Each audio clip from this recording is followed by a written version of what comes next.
Yo, what up? It's your boy Grady.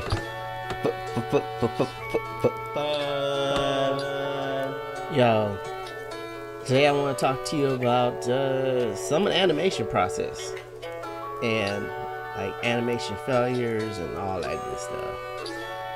And here we go.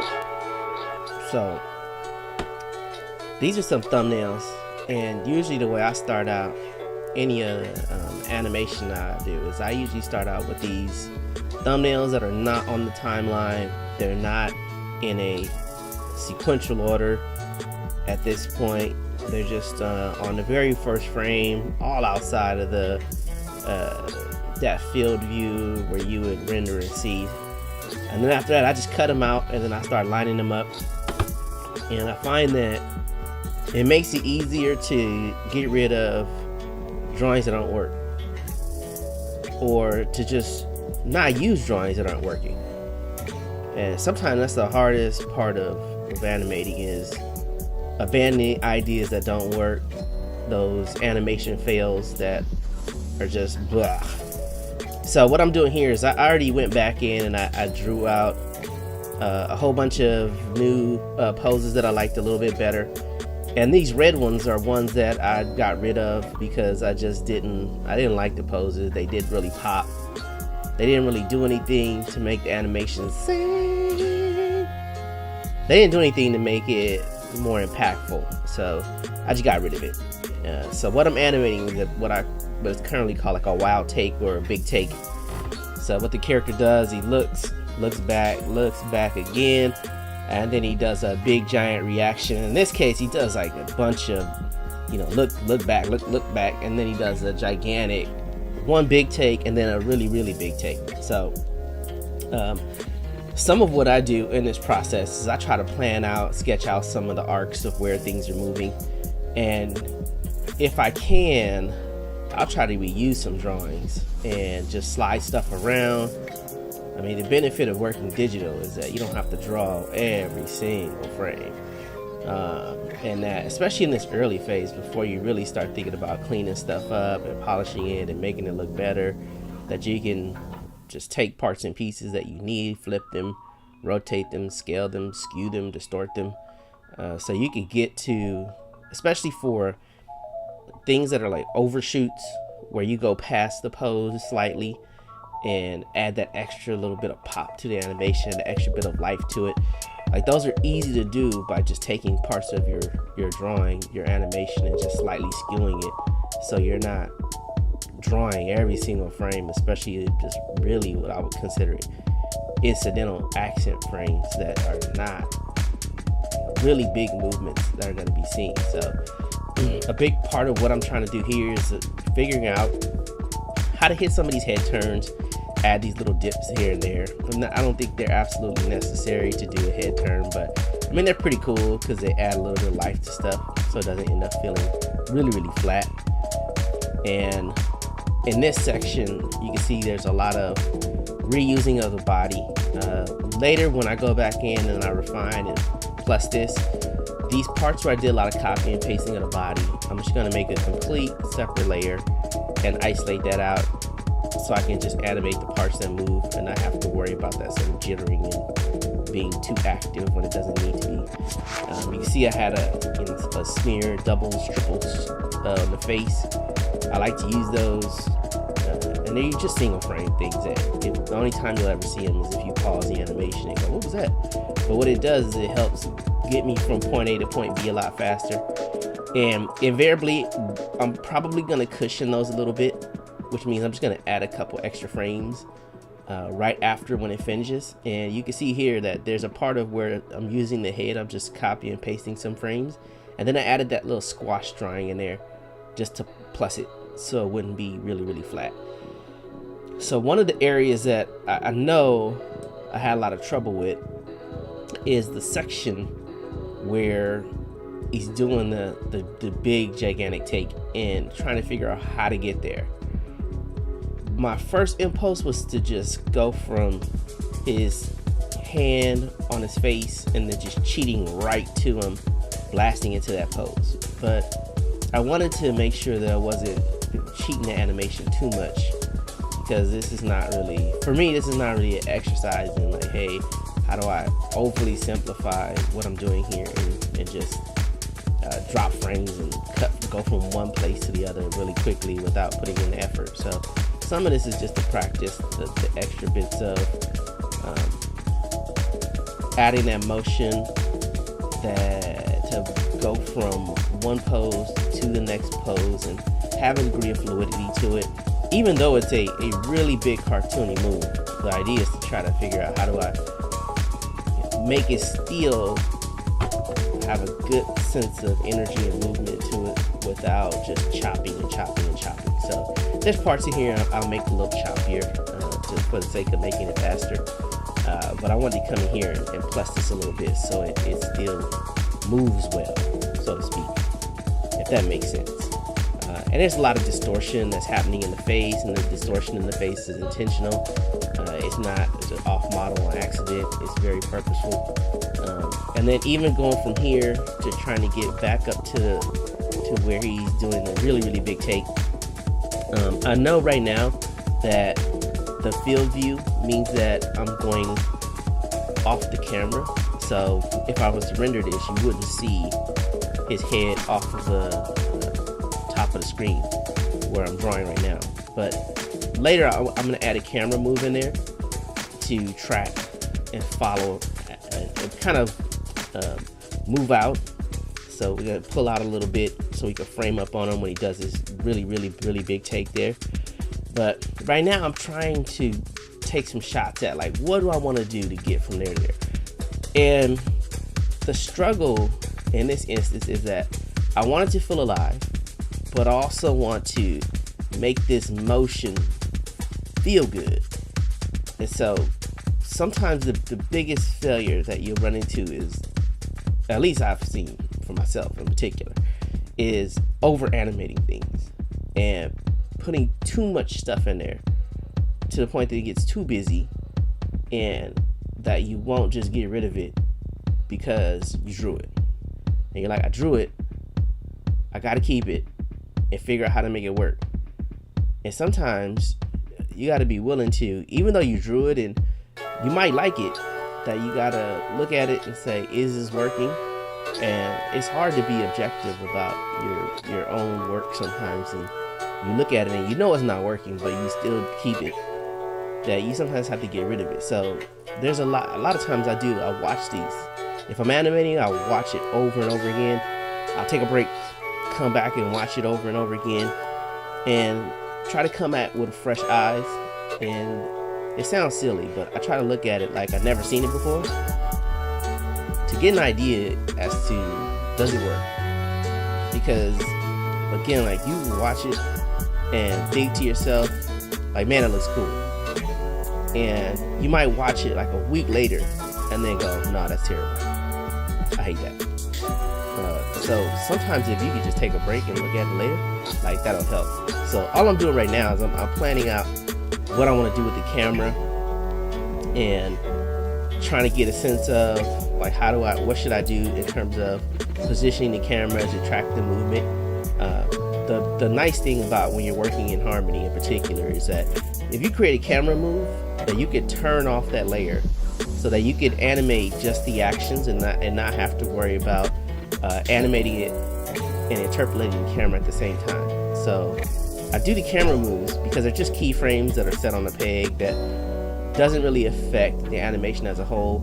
So I could just turn it off and then I'll go back and try to finish out the animation. Because it helps make it easier to plan your arcs if you're not trying to fight with keyframing the drawings and making the drawings move and trying to animate them at the same time.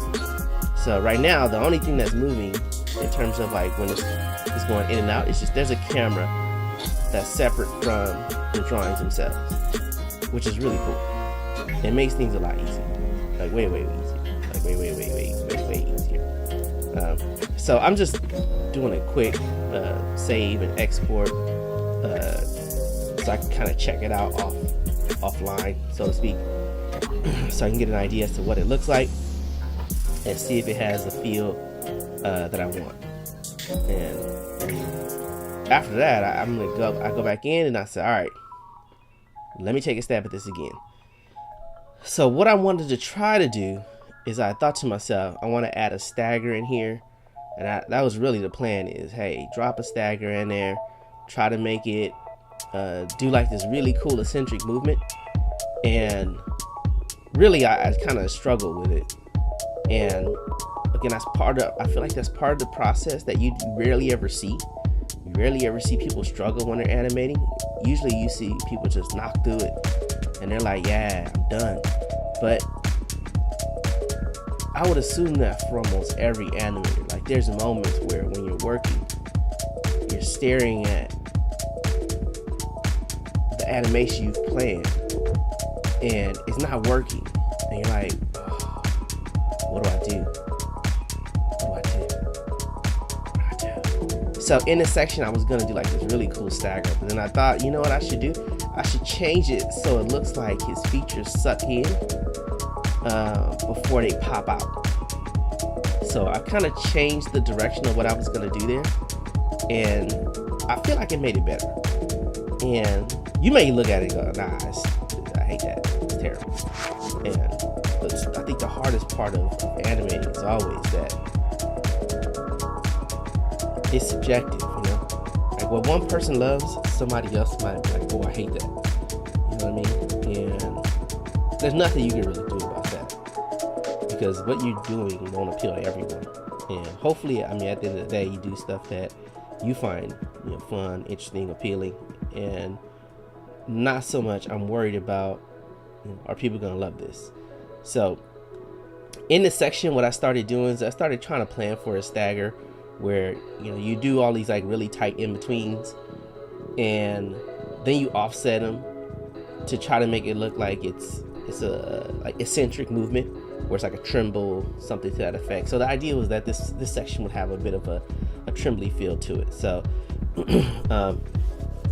I think what really messed it up, or what made it not work as well, is that there's so much distortion already in the features.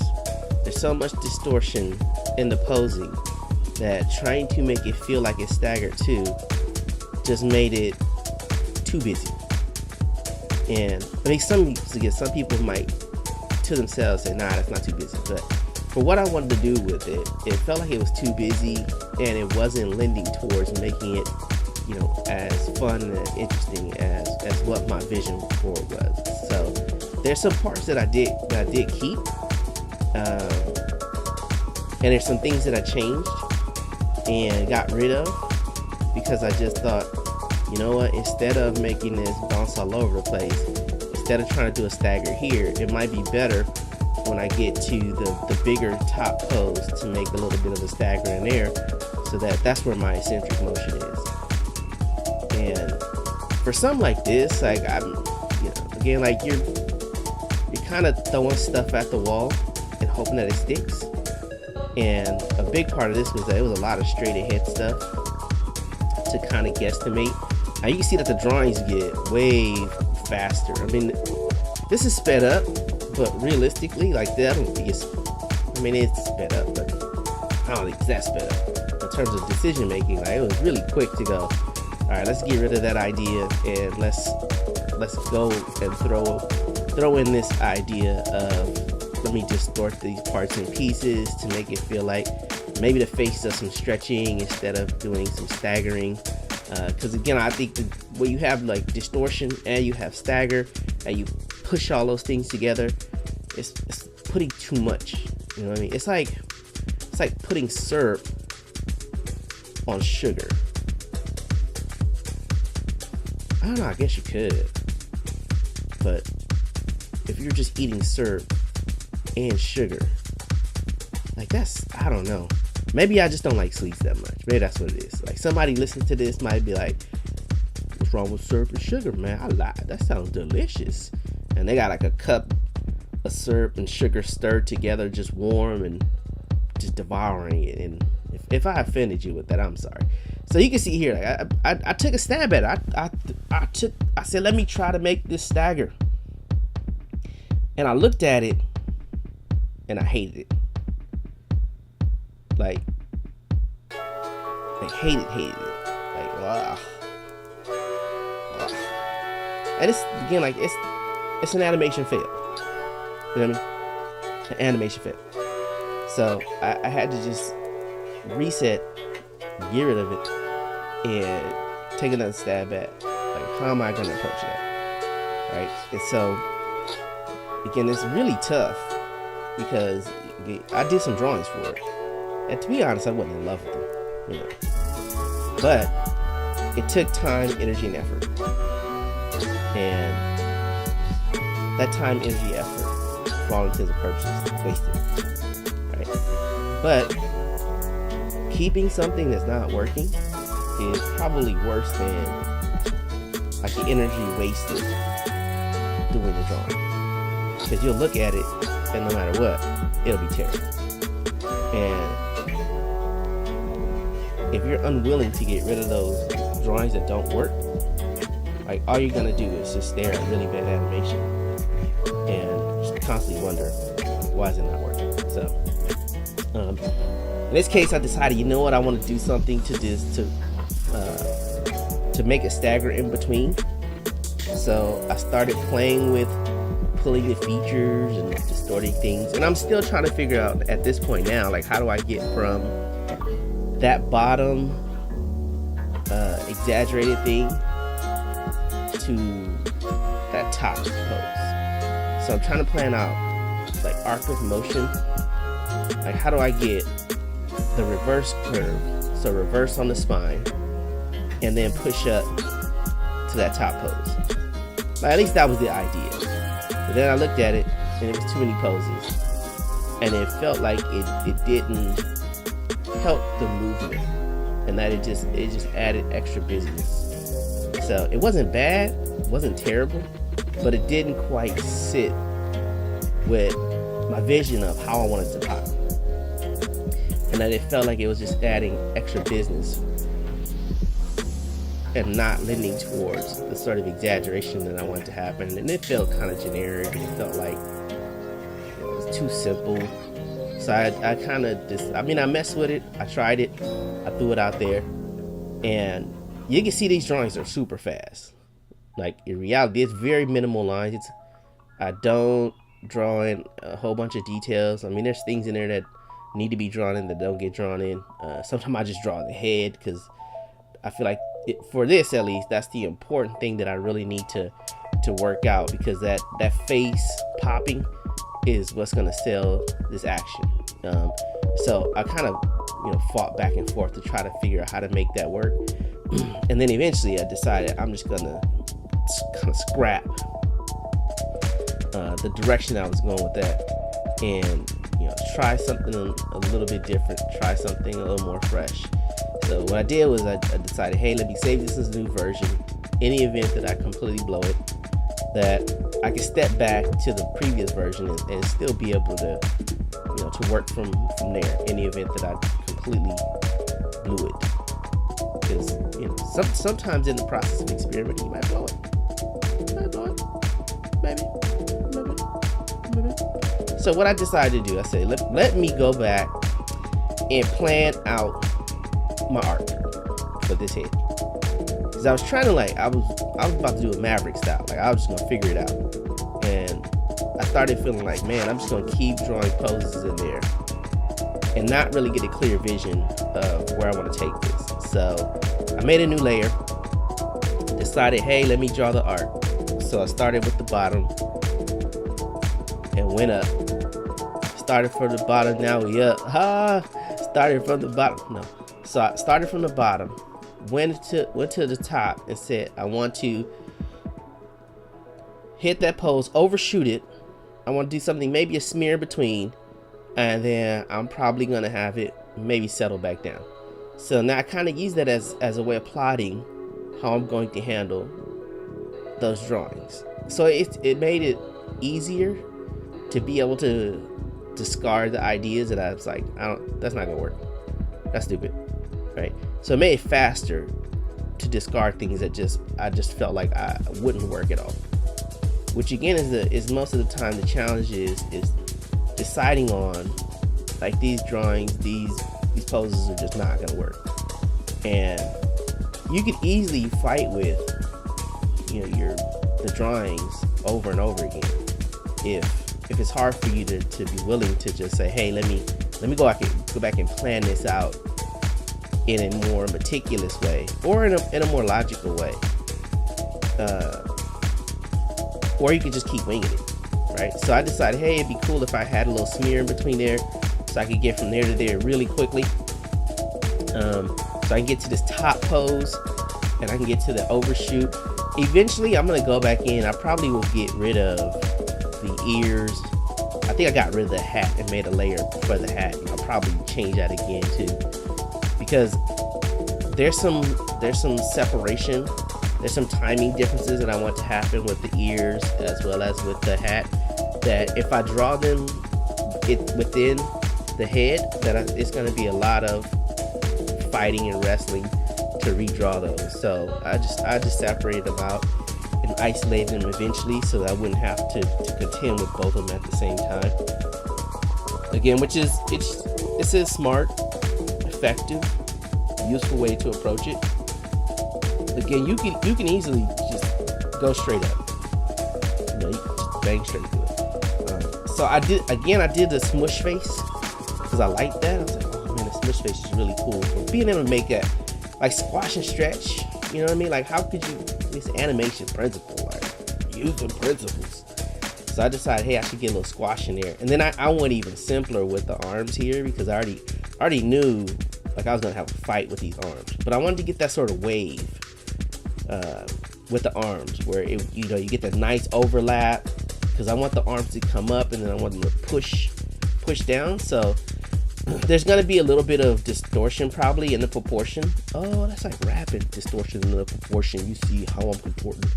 But there's probably gonna be a little bit of cheating on the volumes of the arms, so that I could get the action that I want. So what I wanted to do is I want the arms to come up, I want there to be a little bit of overlap, and I want them to press down, so I really get a pop on that action. So right now I'm cheating the volume a lot of bit. I was gonna say a little bit, but I'm cheating the volume on that a lot of bit.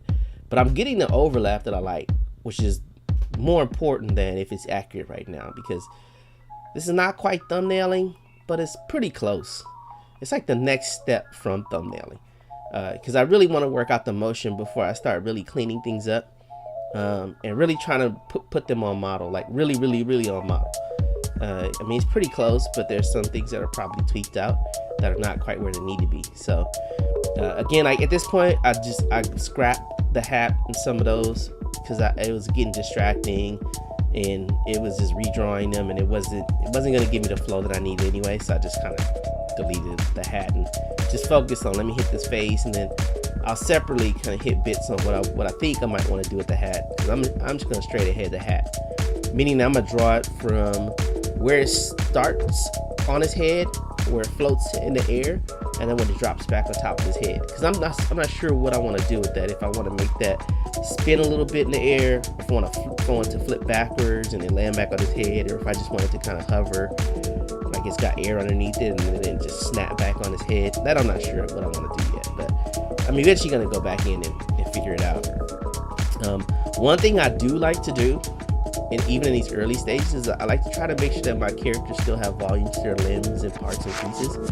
Even if I'm drawing them really quick, I try to be conscious of doing that, primarily because there's things that you can draw them as stick figure-y things, but invariably once you start putting mass to it, that it may not work. So I think it's cool to just draw them as like the leading lines of where you think different parts and pieces could go.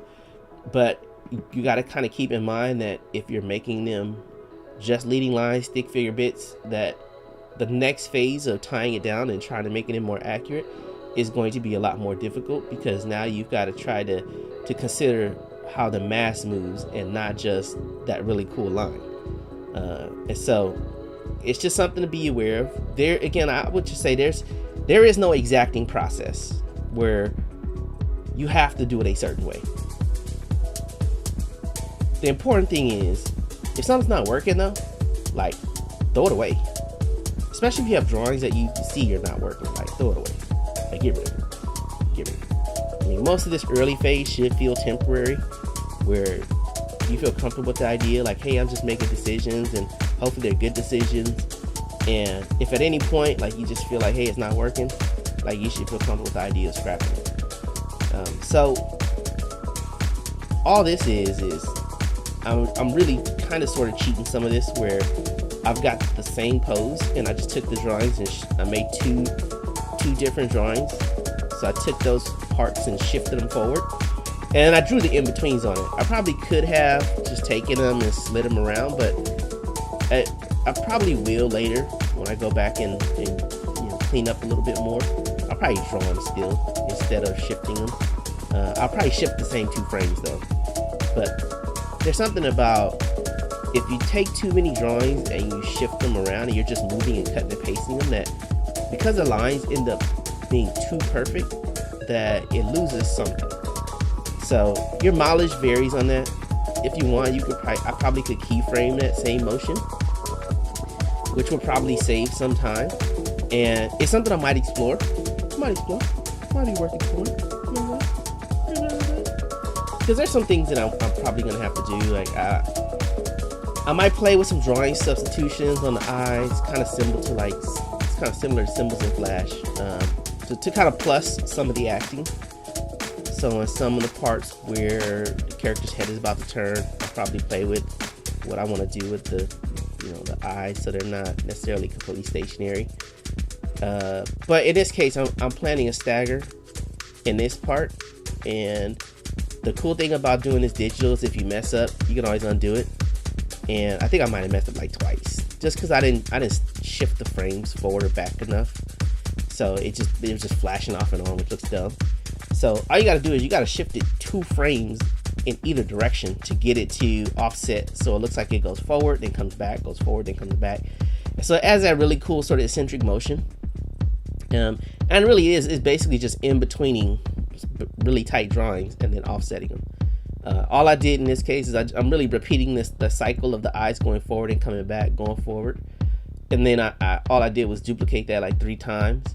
And then I did an offset forward, pushed it 2 frames, I believe 2 frames back, and deleted every other drawing on the top layer and the bottom layer so that it would do a stagger. So that's really the beginning process on this. I could turn the camera back on, take a look at it, see if it looks like what I expected. But the biggest part is, like, part of your process of animating is that sometimes things are not going to work the way you expected. And you got to use everything you know, all the tools that an animator has to figure it out. So check this out. This is kind of the state of where this is right now. I'm going to come back in, wrestle with this animation again. But I appreciate y'all checking out this video. Subscribe to the channel. Check out my Instagram and everything. Grady Fun. I'm out.